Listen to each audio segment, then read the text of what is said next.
Hello, I'm Jess Arce, America's dyslexia expert and CEO of 3D Learning Experts. We provide tutoring virtually anywhere in the USA.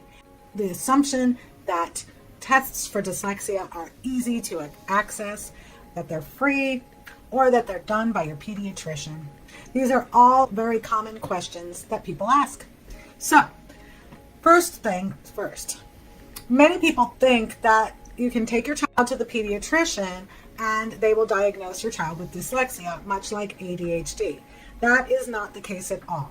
The only people who can officially diagnose with dyslexia is a neurologist, a psychologist, or a psychometrist.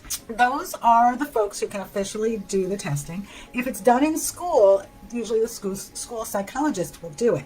And that is the one time anywhere in the 50 states of the United States that you can get testing done for free.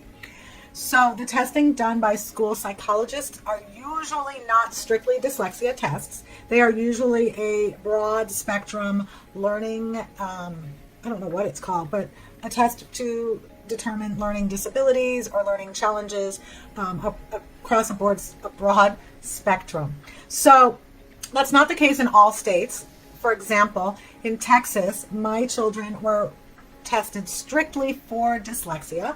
I also know Mississippi does a testing strictly for dyslexia, and I believe Colorado does. And as time is passing, more and more states are starting to offer dyslexia only testing.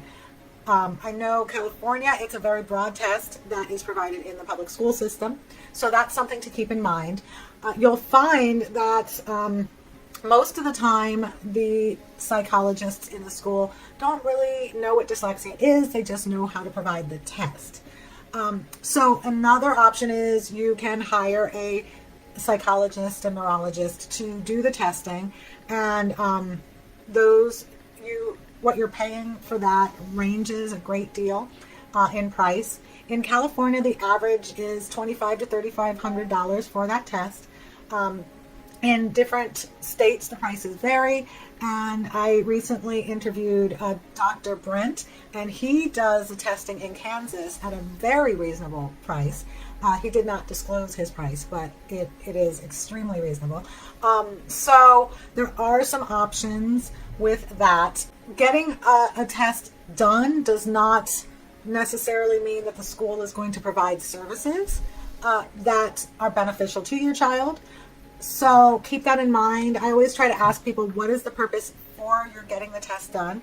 Because if it is to get the school to provide services, you might want to find out if they will indeed provide services if you have a quantified piece of paper that says your child has dyslexia. Another thing is you want to find out what kind of services they will provide, because most of the time it's group setting, and it may not necessarily be Orton Gillingham based services.